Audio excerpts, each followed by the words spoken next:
The couple fighting to rebuild their Outer Banks dream home after a devastating fire. And this has nothing to do with a lack of money. But instead, a change in the rules, they say, has basically made the land the home once sat on nothing more than a piece of beach. 10 on your side's Kayla Gaskins now with why the homeowners are taking the fight all the way to the top. Kayla.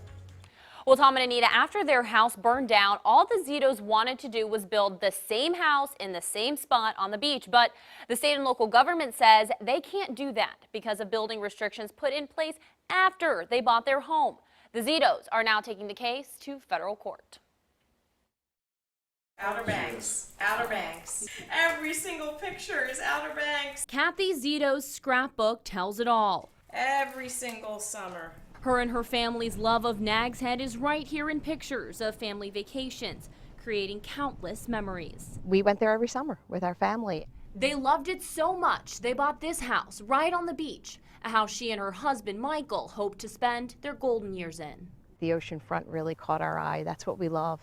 That was until 2016 when the phone rang at 2 a.m. Kathy answered. I immediately panicked that it was one of our children who no longer, one's at college and the other two are away, but it was the fire chief. Their beach house had caught fire. It was a total loss. After an investigation, the Nags Head Fire Department listed the cause as inconclusive. The fire happened during the tail end of Hurricane Matthew, just minutes after power had been restored. The Zitos had their nephew go check on the damage. He went over there that morning and took some pictures. And one of the photos shows the sunrise over the ocean with just our house completely burned down. Fires are devastating, but homes can be rebuilt, can't they? For the Zitos, the answer is no. We said we want to build the exact same house in the exact same spot. We're not going to change anything. We don't want to add up. We don't want to add, size. The local and state government won't grant permits to rebuild because the land is now part of an ocean hazard area of environmental concern, or an AEC. The zone was established after they bought the property in 2008. Hazard areas include places like beaches and are subject to excessive erosion and flood damage. The magic number to build is 180 feet from the vegetation line. The Zitos' home sits 12 feet from the line.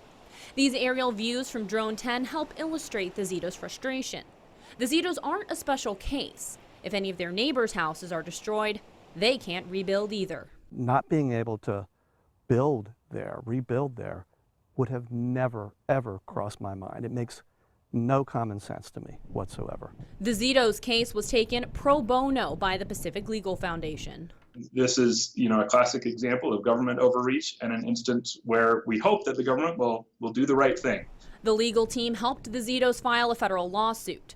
PLF's lawyers argue if the government tells the Zitos they can't rebuild, the government must compensate them, citing the Fifth Amendment, which states no one shall, quote, be deprived of life, liberty, or property without due process of law, nor shall private property be taken for public use without just compensation.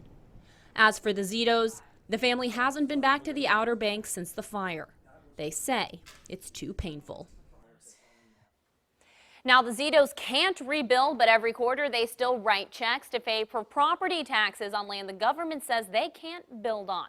We'll continue to follow the Zitos story and the outcome of the federal lawsuit. I'm Kayla Gaskins, 10 on your side.